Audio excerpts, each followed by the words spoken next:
Bonjour et ça fait plaisir aujourd'hui d'être devant vous. C'est bénissant de voir qu'on se ramasse en Haïti, on promène dans la grandeur du monde et on peut se partager la parole de Dieu. Dieu est bon parce que avant tout ça, moi je ne mettais jamais de vidéos sur YouTube ou quoi que ce soit. Et je pratiquais avec des caméras, puis ça va être plus facile ce matin. Ce matin, on va parler du lavage de pieds dans Jean 13, versets 1 à 17 que Lynn va vous lire. Et on va partager, on va y toucher un peu qu'est-ce que ça veut vraiment dire le lavage de pieds que Jésus a fait à ses disciples. Je vais laisser Lynn vous lire le texte biblique, puis je reviens. Bonjour tout le monde. Soyez bénis. Dans Jean 13, Amen. Dans Jean 13, de 1 à 17. Avant la fête de Pâques, Jésus, sachant que son heure était venue de passer de ce monde au Père, et ayant aimé les siens qui étaient dans le monde, mit le comble à son amour pour eux. Pendant le souper, lorsque le diable avait déjà inspiré au cœur de Judas Iscariote, fils de Simon, le dessein de le livrer, Jésus, qui savait que le Père avait remis toutes choses entre ses mains, qu'il était venu de Dieu et qu'il s'en allait à Dieu, se leva de table, ôta ses vêtements et prit un linge dont il se ceignit. Ensuite, il versait de l'eau dans un bassin et il se mit à laver les pieds des disciples et à les essuyer avec le linge dont il était ceint. Il vint donc à Simon-Pierre, et Pierre lui dit, « Toi, Seigneur, tu me laves les pieds. » Jésus lui répondit, « Ce que je fais, tu ne le comprends pas maintenant, mais tu le comprendras bientôt. » Pierre lui dit, « Non, jamais tu me laveras les pieds. » Jésus lui répondit, « Si je ne te lave, tu n'auras point de part avec moi. » Simon-Pierre lui dit, « Seigneur, non seulement les pieds, mais encore les mains et la tête. » Jésus lui dit, « Celui qui est lavé n'a besoin que de se laver les pieds pour être entièrement pur, et vous êtes purs, mais non pas tous. » Car il connaissait celui qui le livrait. C'est pourquoi il dit, « Vous n'êtes pas tous purs. » Après qu'il leur eut lavé les pieds, et qu'il eut pris ses vêtements, il se remit à table. Il leur dit, « Comprenez-vous ce que je vous ai fait? Vous m'appelez Maître et Seigneur, et vous dites bien, car je le suis. Si donc je vous ai lavé les pieds, moi le Seigneur et le Maître, vous devez aussi vous laver les pieds les uns aux autres. Car je vous ai donné un exemple, afin que vous fassiez comme je vous ai fait. En vérité, je vous le dis, le serviteur n'est pas plus grand que son Seigneur, ni l'apôtre plus grand que celui qui l'a envoyé. Si vous savez ces choses, vous êtes heureux, pourvu que vous les pratiquiez. Amen. Alléluia. Merci Seigneur de ce temps que tu nous donnes et que ma bouche soit placée devant toi, Seigneur Dieu, que tu puisses faire ce que tu veux faire aujourd'hui, Père. Quand nous regardons le chapitre 13 de Jean, comme dit l'auteur du livre La Chambre haute de John Marc Arthur, il déclare, « Il s'est alors détourné du ministère public pour se consacrer à une communion plus intime avec ses disciples les plus engagés. » On voit ici que Jésus n'a pas lavé les pieds de tout le monde. Jésus a lavé les pieds à des personnes qui étaient engagées, à des personnes qui étaient prêtes à le suivre. Même que Jésus a lavé les pieds de Judas, même s'il savait d'avance que Judas allait le trahir. Et c'est important de regarder pourquoi Jésus a fait ce signe-là devant nous. Nous regardons ici dans l'histoire, c'est dans Jean 13. Nous sommes à la veille de la mort de Jésus. Là où il va porter les fardeaux pour nos péchés sur la croix, pour les tiens et les miens. Jésus va souffrir atrocement pour chacun de nous, pour nous donner l'opportunité d'être des enfants de Dieu, d'accepter Jésus comme Seigneur et Sauveur et d'être des fils de Dieu éternellement dans la présence de Dieu. En plus, il savait qu'il va être vendu pour 30 petites pièces d'argent par Judas. Mais il a lavé les pieds de Judas quand même. Pourquoi? Jésus a décidé de faire une tâche qui était une tâche confiée à des esclaves. Si on va dans l'époque, on se promenait dans les rues n'étaient pas belles qu'aujourd'hui, on n'avait pas des beaux souliers aujourd'hui. Quand les gens arrivaient à la maison, les pieds étaient sales. Fait que le maître disait souvent à l'esclave de laver les pieds des invités afin qu'ils rentrent dans la maison. Mais par contre, à la même époque, quand c'était le maître qui lavait les pieds des invités, ça voulait dire aux invités, vous voyez ma maison, tout ce qui est dedans, fais-le comme tien. Vous avez le droit de vous en servir comme vous voulez, vous êtes comme chez vous, chez moi. Mais quand c'était les esclaves qui lavaient les pieds, C'était juste des invités qui rentraient dans la maison. Jésus nous offre la même chose aujourd'hui. Il nous invite à rentrer dans sa maison. Parce que Jésus nous donne l'exemple de lavage de pieds qui représente notre marche avec Jésus. Nous avons trébuché, nous allons tomber, nous allons faire bien des erreurs, mais avec Jésus qui vient, qui nous lave les pieds, afin qu'on puisse découvrir et recevoir tout ce que Jésus a pour nous. Parce que la parole de Dieu dit, tout ce que Dieu a donné au Fils, le Fils nous le donne afin de pouvoir glorifier Dieu. Et Jésus, il a fait ça, il s'est levé de table, il a enlevé ses vêtements, il a lavé le pied de ses disciples. Jésus reste soucieux des besoins des autres. Jésus a toujours été porté vers les autres. Jésus, c'est toujours, mais je peux t'en en parenthèse, Jésus s'est toujours inquiété pour le besoin des autres, pour le bien-être des autres. Il se consacre totalement jusqu'à la fin avec les 12. Jésus a donné l'opportunité aux 12 de le suivre, de rentrer dans sa maison, de rentrer dans sa demeure, de le suivre et de recevoir l'héritage de la vie éternelle. Jésus le fait aux 12, il n'a pas fait de distinction entre sachant que Judas allait le trahir. Il n'a pas fait de distinction, on dit, bon, prends soin des autres, puis Judas de manière d'une autre, il va me trahir, il va me vendre pour 30 pièces d'argent. Jésus il a donné l'opportunité jusqu'à la fin, afin que Judas puisse se repentir et accepter la vie éternelle. Aujourd'hui, sachant qu'une personne parmi nous sera un traître, quelqu'un qui allait nous vendre pas cher, quelqu'un qui allait nous faire du tort, qui allait nous nuire, est-ce que nous accepterons de lui donner la formation des disciples nécessaire et de l'emmener à peut-être se repentir, accepter le royaume de Dieu, accepter Jésus comme sauveur et Seigneur? On le dit de même de bouche, oh, oui, je pourrais le faire, mais sincèrement, en dedans de nous, si on sait que quelqu'un est contre nous, souvent on va peut-être avoir tendance à le laisser un petit peu de côté au lieu de continuer à lui donner la formation. Notre modèle, c'est Jésus. Jésus l'a fait avec Judas jusqu'à la fin. Afin qu'il puisse se repentir et de rentrer dans le royaume de Dieu. Jésus ne fait jamais de distinction, tant et si longtemps que le choix de la personne n'a pas été fait pour la fin. Mais il arrive un temps dans la vie que Jésus va nous laisser faire ce que c'est qu'on a résolu dans notre cœur de faire. Donc Jésus a dit à Judas, dans Jean 13, verset 27, « Ce que tu fais, fais-le promptement. » La décision, Judas, il avait déjà vendu, il avait déjà donné son âme au diable. Judas, sa décision était déjà prise d'accepter les 30 pièces d'argent et de vendre Jésus. Il s'était déjà résolu dans son cœur, résolu dans sa vie de le faire. Et il y a même un moment donné que Jésus a essayé de le convaincre, il a attendu, il a eu les mêmes formations que toutes les autres. Là, à un moment donné, Jésus est arrivé, il a dit que ce que tu fais, fais-le promptement.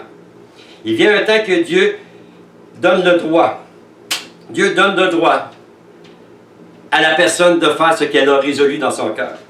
Ce n'est pas toujours ce qui devrait être, mais après plusieurs tentatives, Jésus avec Judas, comme avec plusieurs tentatives que le Saint-Esprit fait avec nous, de ne pas faire ci, de ne pas faire ça, et on le fait pareil, Jésus va le permettre qu'on le fait afin de nous faire grandir et de comprendre que d'écouter la voix de l'Esprit est bien plus important que d'écouter nos désirs personnels. Comme je le disais tantôt, supposons que le Saint-Esprit nous dirait « Arrête de faire de la convoitise ». Mais tu continues, tu fais de la convoitise, tu continues, tu l'entretiens dans tes pensées, et tu l'entretiens tout le temps. Il va arriver un temps que Dieu va nous laisser le faire. Parce que dans Jacques, ça dit, au verset 14, « Mais chacun est tenté, étant attiré et amorcé par sa propre convoitise. Puis, la convoitise ayant conçu enfante le péché. Et le péché étant consommé produit la mort. » Fait qu'il vient de nous dire ici, on est tenté pourquoi? À cause de nos convoitises. Mais c'est pour ça que le Saint-Esprit nous dit d'arrêter de convoiter telle chose, telle chose, telle chose. C'est pas juste des choses sexuelles, la convoitise. Ça peut être le char du voisin, la piscine du voisin, la femme du voisin. Ça peut être le travail du voisin. Ça peut être la beauté du voisin. Mais arrête de convoiter.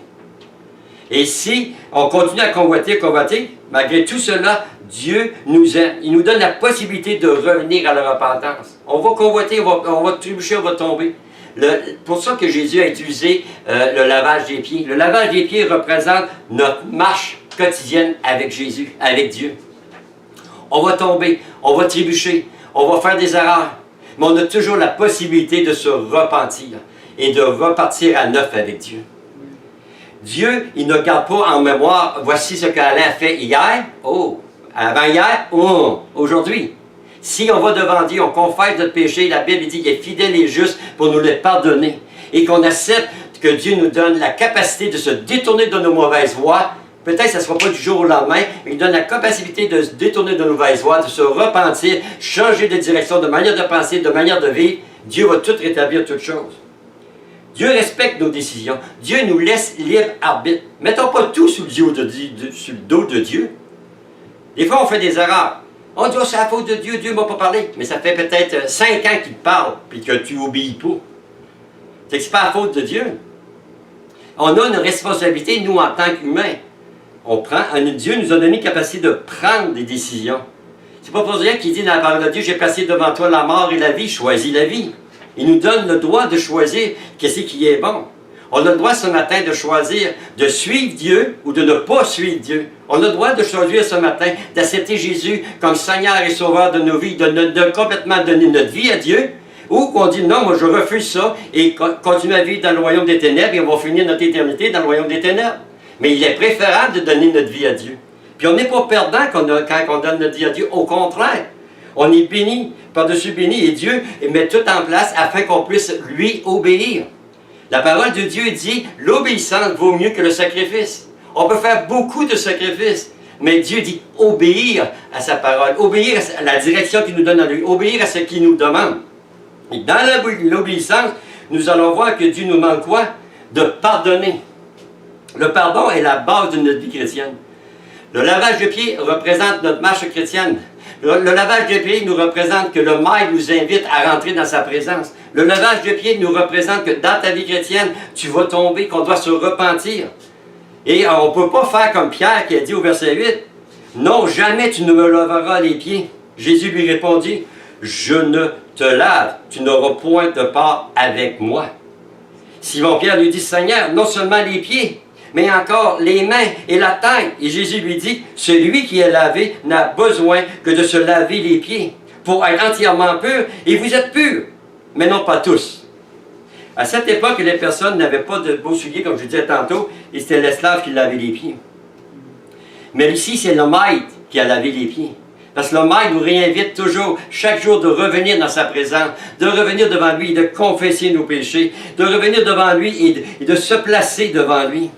De se placer devant lui afin de pouvoir quoi? Recevoir sa grâce, sa bonté et sa miséricorde. Tous les jours, on a besoin de demander pardon à Dieu pour nos offenses et nos péchés. Nous avons tous fait des choses qui ne plaisaient pas à Dieu au cours de nos journées. Et que ce soit dans nos pensées, dans nos gestes, dans notre attitude, dans notre comportement. Tu sais, ce n'est pas toujours des gros péchés de vol, d'adultère, quoi que ce soit. Mais toute désobéissance à Dieu est un péché, est devant Dieu, et nous devons lui demander pardon. Il est important de le faire, parce qu'à tous les jours, nous avons besoin de la croix de Jésus. À tous les jours, nous avons besoin de revenir devant Dieu et de dire, Seigneur, viens me laver. Viens que je sois lavé dans le sang de Jésus aujourd'hui, afin de pouvoir me présenter devant toi, pur, saint et sans tache. John Maxwell continue dans son livre, il dit, Jésus explique que si vous êtes intérieurement passé par le bain de la rédemption, vous êtes pur. Il vous suffit de confesser régulièrement vos péchés et de faire confiance à Christ pour conserver votre conscience pure et votre communion avec Dieu libre. 1 Jean 1,9 nous dit, si nous confessons nos péchés, il est fidèle et juste pour nous pardonner nos péchés et nous purifier de toute iniquité. Il est important de confesser nos péchés devant Dieu. Et d'aujourd'hui, j'ai entendu quelqu'un qui m'a dit, non, moi je ne demande plus pardon à Dieu pour mes péchés. Mais je dis parce que la parole de Dieu nous dit de confesser nos péchés à Dieu, il est fidèle et juste pour les effacer.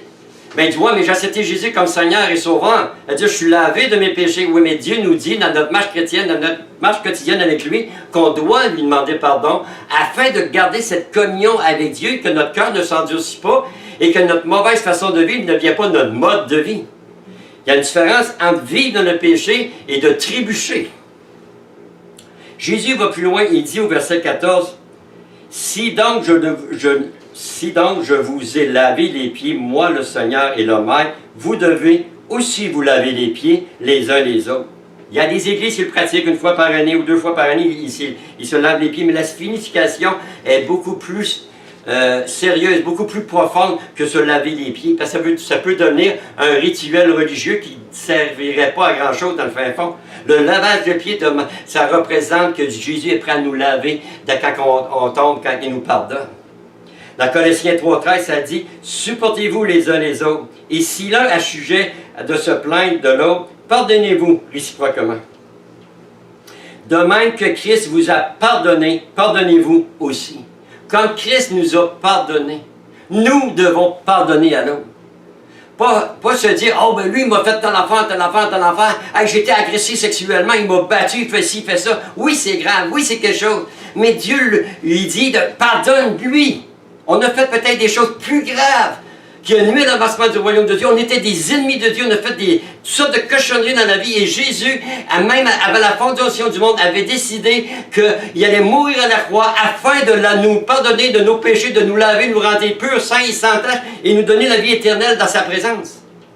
Il nous dit, toi aujourd'hui, je te dis la même chose, peu importe ce que l'autre te fait, je te dis, pardonne-y. Et pardonner à l'autre, c'est la guérison de ton âme. C'est le pardonner à l'autre, ça va nous emmener à chacun de nous de garder une communion avec Papa personnel. Pardonner à l'autre, ça nous emmène de victoire en victoire, de gloire en gloire. Pardonner, ça veut dire oublier. Et plusieurs personnes disent, ben non, pardonner, c'est pas oublier. Pardonner, ça veut dire oublier. Parce que Jésus, il a pardonné nos péchés, il les a jetés dans la mer de l'oubli. Ça ne veut pas dire que je ne pense plus à l'histoire. Mais j'ai plus de ressentiment, de sentiment, ou toutes les mains qui peuvent exister face à la situation ou à la personne. Pardonner, ça veut dire qu'on rétablit en l'état premier qu'il n'y a jamais rien arrivé. Et je peux vous dire que dans la vie, nous devons pardonner. Même entre époux et épouse, entre mère et fille, et père et fils, et vice-versa. Il y en a des pardons à faire. Et nous, les parents, nous devons s'humilier devant les enfants, des fois, et leur dire « Pardonne-moi, j'ai fait telle chose, et je n'aurais pas dû te le faire. »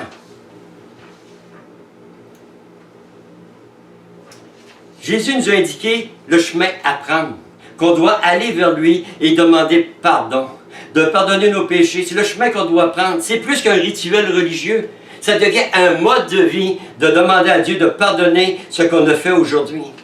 De pardonner ce que c'est qu'on a fait contre sa volonté, contre son plan. C'est pas s'attacher à une religion, c'est pas suivre un mouvement religieux, c'est pas garder nos rituels religieux qui vont faire qu'on va avoir une communion avec Papa. C'est un cœur pur devant notre Papa, un cœur qui est capable de faire comme David, d'ouvrir son cœur et dire, Seigneur, voici ce que j'ai fait aujourd'hui, c'est contre ta volonté, je te demande pardon, je te demande de me donner la victoire dans telle situation de ma vie. C'est ça que demain qu'on va faire, qu'on va avancer, qu'on va grandir dans le royaume de Dieu. Et tout souvent, on essaye de cacher des choses à Dieu, parce qu'on va sur le prétexte, c'est vrai que Dieu connaît tout, mais Dieu nous a dit de tout faire connaître nos besoins, et Jésus nous a dit, Dieu nous dit quoi? De lui demander pardon, de confesser nos péchés, afin qu'on soit complètement libre. On ne parle pas ici de perdre son salut, de ne pas avoir son salut, ou d'être sauvé ou de ne pas être sauvé. On parle ici de garder une communion personnelle avec Papa. On doit être clean devant Dieu, capable d'ouvrir notre cœur devant Dieu, et capable de tout lui dire à Dieu. Et Dieu ne soit pas surpris que je t'arrive, tu dis, hey, j'ai fait telle chose qui ne te prend pas la tête. Qu'est-ce qu'il a fait encore aujourd'hui? Comment on va faire pour m'en sortir? Jésus a payé le prix afin qu'on le confesse et afin qu'on reçoive la victoire. Le début commence toujours à la nouvelle naissance quand tu acceptes Jésus comme Seigneur et Sauveur. Tu essaies de reconnaître que tu es un pécheur. Tu essaies de reconnaître que Jésus a payé le prix à la croix afin de devenir le Seigneur et le Sauveur de nos vies, afin de pouvoir entrer en communion avec Papa. Mais nous devons travailler, quand il dit travaille à ton salut, nous devons travailler afin de garder une communion avec notre Dieu, notre Papa d'amour. Quand on fait quelque chose, quelle est l'arrière-pensée qu'on a? Est-ce qu'on fait quelque chose avec un cœur pur pour la gloire de Dieu, ou si on fait quelque chose pour se valoriser nous?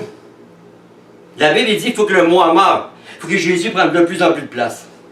Jean 14, 26 nous dit bien, « Mais le Consolateur, le Saint-Esprit, que le Père vous enverra en mon nom, vous enseignera toutes choses et vous rappellera tout ce que je vous ai dit. » Et on a le droit de dire que le Saint-Esprit montre-moi qu'est-ce qui me bloque dans ma communion avec mon Dieu. Qu'est-ce qui m'empêche de m'approcher de Dieu avec ferme assurance?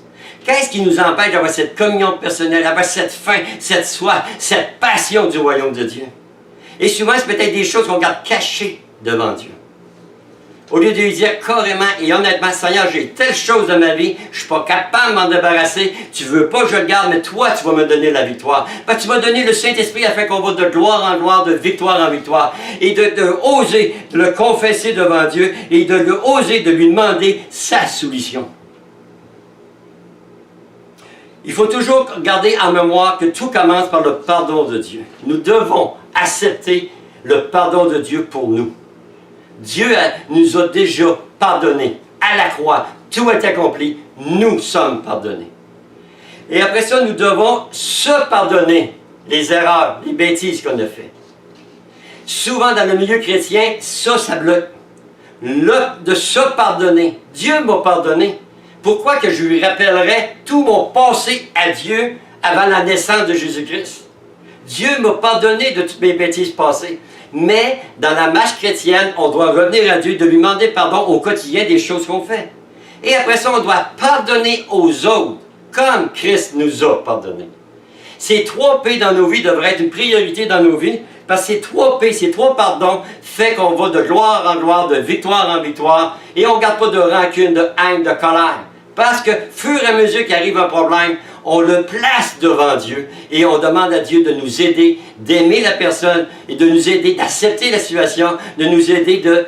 Oui, Seigneur Dieu, j'ai gagné comme telle affaire. Mais ta parole dit que tout concourt au bien de celui qui aime Dieu. Tout va être pour ta victoire et ta gloire à toi. Apprends-moi à accepter la situation comme qu'elle est présentée.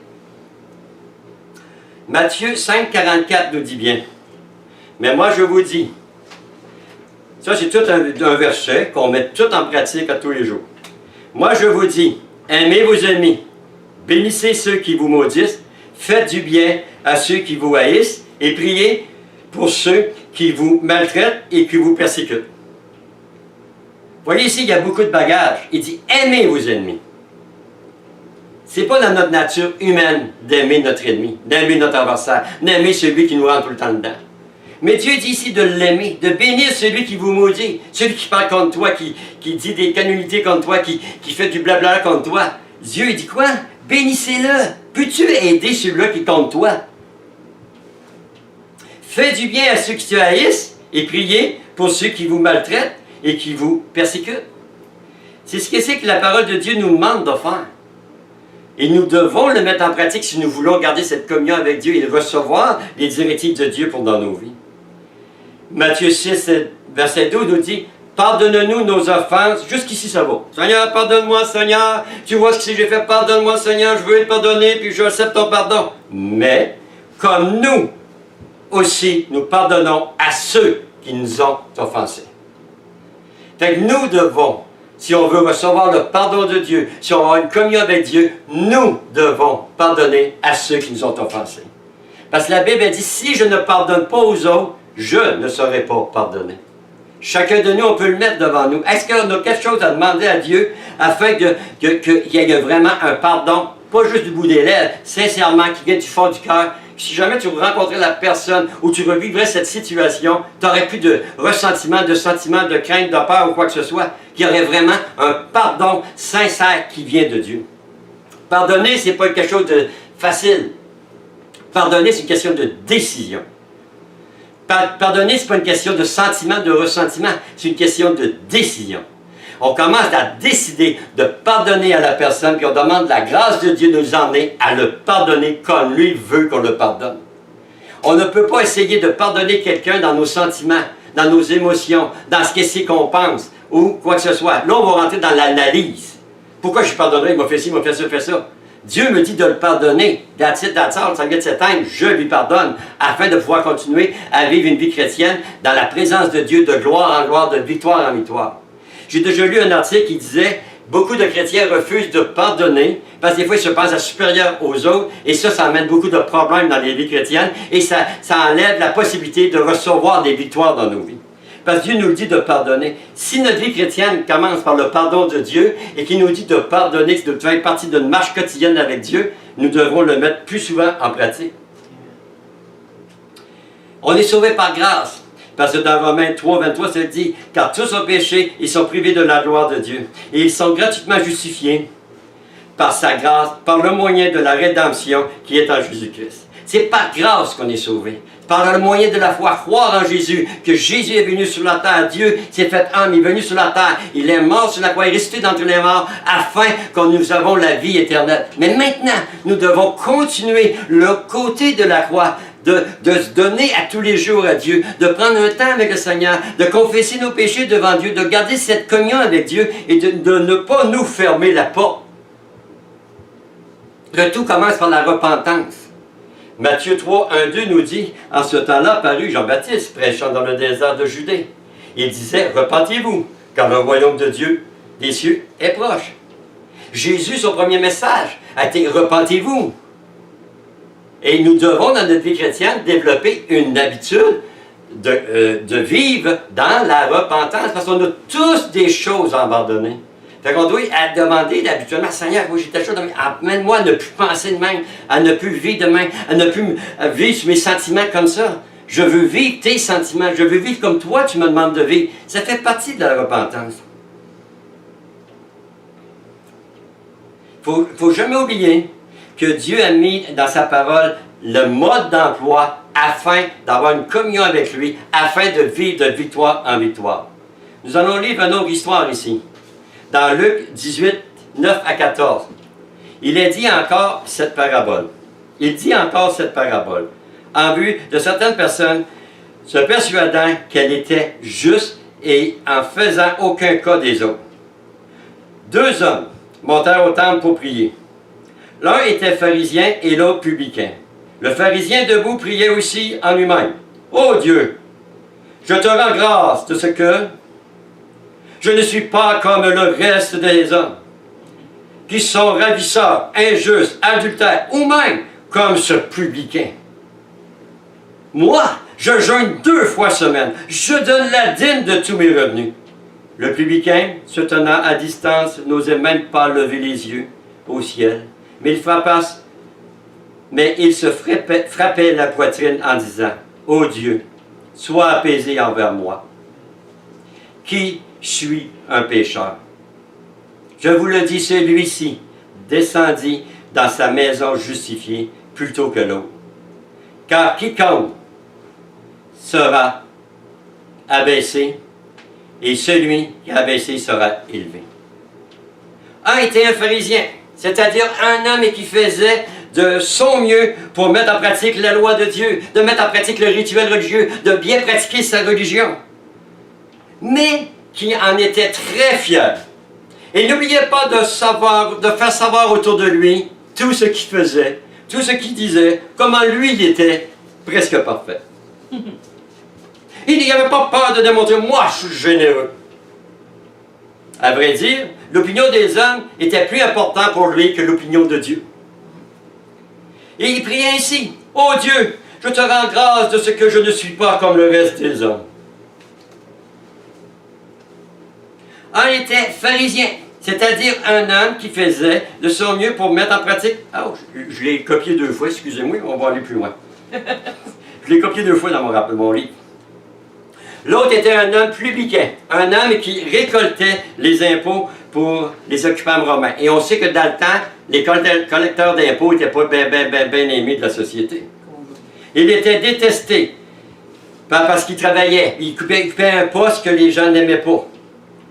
Et surtout, souvent, il en mettait dans leur poche un petit peu, de prendre plus d'impôts qu'il n'avait besoin, qu'il aurait dû collecter. Mais dans le temps, il n'osait même pas oser. Mais dans le temps, il n'a pas osé s'avancer. Il est resté derrière, tout honteux. Il n'osait même pas lever les yeux vers le ciel.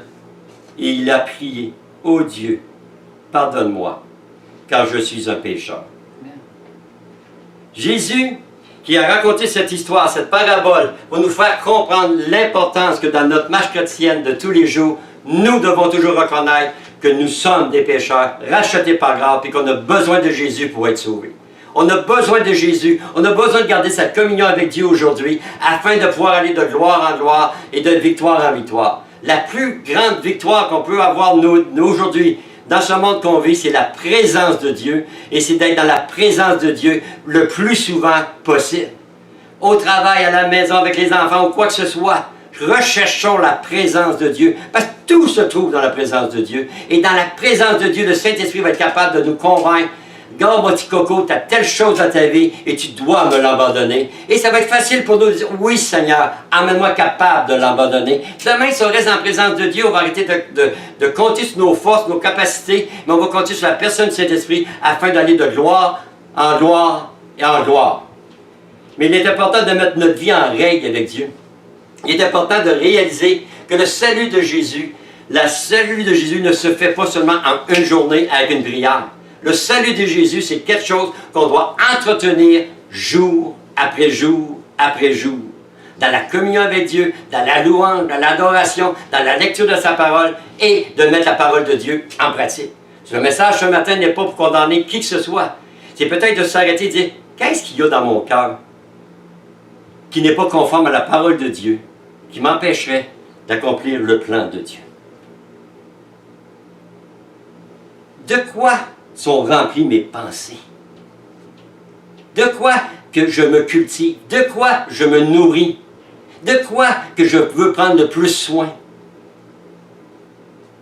N'oublie pas que Jacques 4,6 dit, Dieu résiste aux orgueilleux, mais fait grâce aux humbles.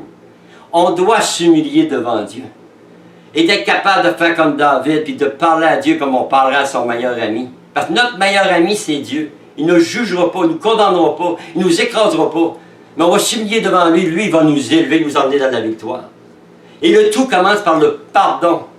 Nous devons mettre en pratique le pardon. Nous devons mettre en pratique notre marche quotidienne avec Dieu, constamment, tout le temps. Parce que c'est ça qui est important. Tu as peut-être donné ta vie à Dieu. Là, tu es à la maison, tu nous regardes à travers l'écran présentement. Tu as peut-être donné ta vie à Dieu. Je vais même enlever le peut-être. Il y a des personnes ce matin que Dieu t'entend te parler. Tu as donné ta vie à Dieu. Tu étais passionné pour le Seigneur. Et là, tu t'es retiré. Tu as baissé les bras. Tu as mis tes œuvres avant l'œuvre de la croix.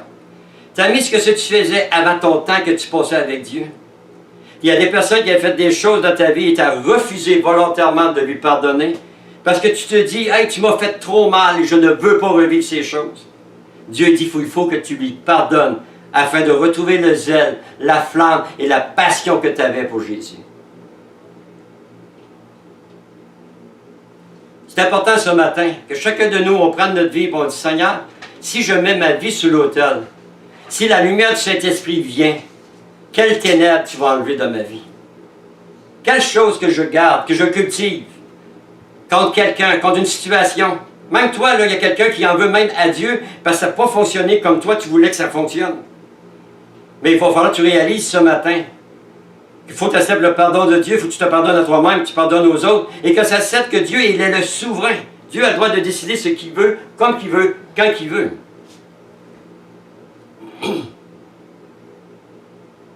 Plaçons nos cœurs devant Dieu ce matin. Chacun de nous à la maison, on peut s'arrêter et dire, Seigneur, montre-moi là où j'ai besoin de guérison. Montre-moi là où j'ai besoin de délivrance. Seigneur, souvent je regarde, tu peux dire au Seigneur, chacun de nous on peut se le dire, Seigneur, souvent on regarde à l'extérieur. Ce matin, Dieu veut que tu regardes à l'intérieur. Qu'est-ce qu'il y a? Et depuis ce matin que je suis réveillé, tu es toujours, qu'est-ce qu'il y a dans ton cœur qui fait que tu n'avances plus dans le royaume de Dieu? Qu'est-ce qu'il y a dans ton cœur qui fait que lire la parole de Dieu, écouter des enseignements, aller à l'église, c'est devenu un devoir, une obligation et c'est lourd? Tu n'as plus cette joie, cette paix d'aller et de faire ce que Dieu te demande de faire. Tu as déjà été bien impliqué dans des églises et le Seigneur t'a retiré pour un temps parce que ça fait que tu comprennes que tu dois pardonner des situations dans ta vie, tu dois pardonner à une personne même qui est très très proche de toi, tu dois lui pardonner. Tu le dis que tu lui avais pardonné, mais dans le fin fond de ton cœur, tu gardes une rancune. Nous, en québécois, on dit tu gardes une crotte. Mais tu dois lui pardonner. Qu'il n'y ait aucun sentiment, aucune émotion, aucun quoi que ce soit qui fait que si tu reverrais cette personne, tu pourrais y parler librement. Merci Seigneur du temps que tu nous as donné ce matin, Père. Merci de toucher les cœurs, toucher des vies, Seigneur. Et qu'on puisse prendre même du temps cette semaine La Bible dit, examine-toi toi-même. On peut prendre du temps cette semaine, s'examiner. Et de regarder à l'intérieur de chacun de nous. Qu'est-ce qu'il y a qui a bloqué ta marche avec Dieu? Ça revient constamment depuis que je suis levé ce matin. C'est cette question qui revient constamment, que le Seigneur me dit, dis-leur de se poser cette question-là. Qu'est-ce qu'il y a qui t'empêche d'aller plus loin? Et la seule chose qui revient toujours dans mon esprit, c'est que tu n'as pas pardonné. Merci, Papa, de ce temps que tu nous as donné ce matin. Et sois béni.